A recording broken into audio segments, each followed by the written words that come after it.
Recently, I posted a video about NDP leadership candidate Charles Angus. In it, I showed a clip where he appeared to suggest that he did not, to me at first, or he appeared to suggest that he did not support eliminating post-secondary tuition fees.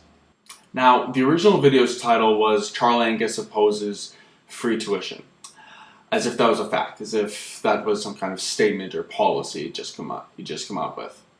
And that was inaccurate, that was incorrect, it was misleading, and it was false. I don't think most reasonable people who would carefully listen to what he said in that clip, in that audio, would have come to the conclusion that I had.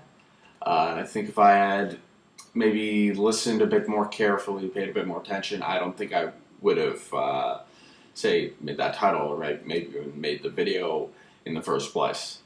And I think, especially in this era of fake news that just spreads like wildfire on social media, that title and really that video was very irresponsible, and I would like to sincerely apologize to Charles Angus and to his supporters for doing that.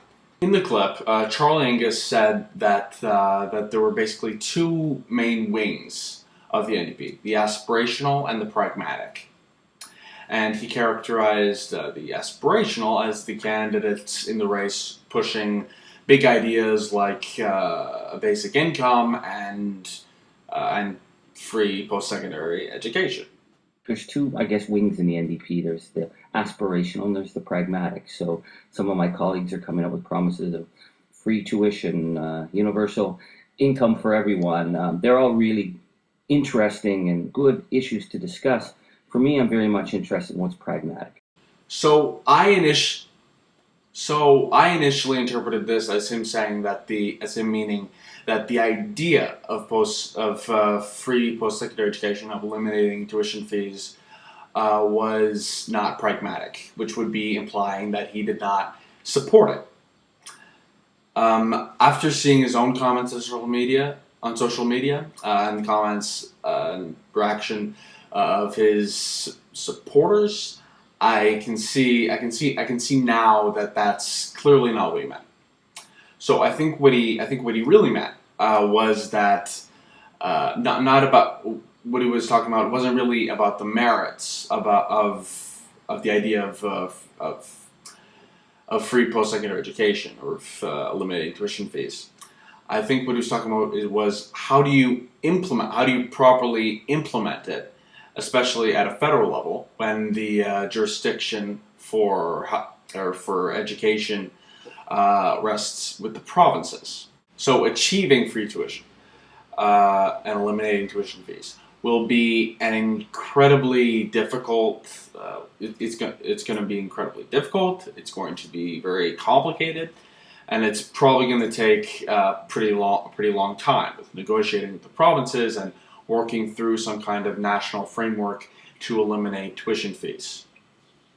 So I think when he talked about focusing on what's pragmatic, I don't think that was attacking the previous issues he'd mentioned.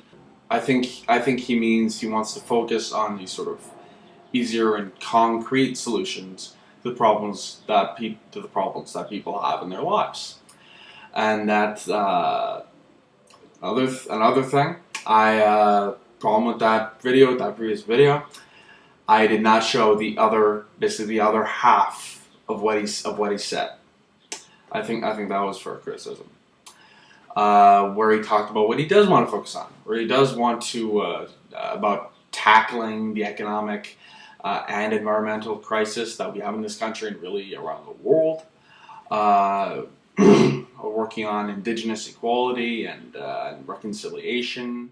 Okay, so what would you put in that category for you? What are your top three policies that you're putting that are pragmatic and doable? Well, right now, the three main issues facing Canada is we have an environmental crisis the planet is facing, and we have to deal with that.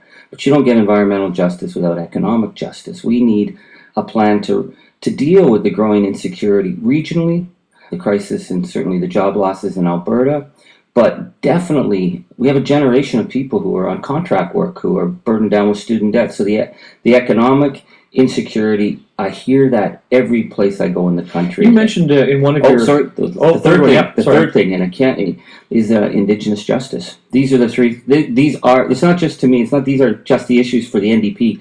These are the issues that Canada has to confront and deal with and move forward. And I think it's possible in a proactive and positive way.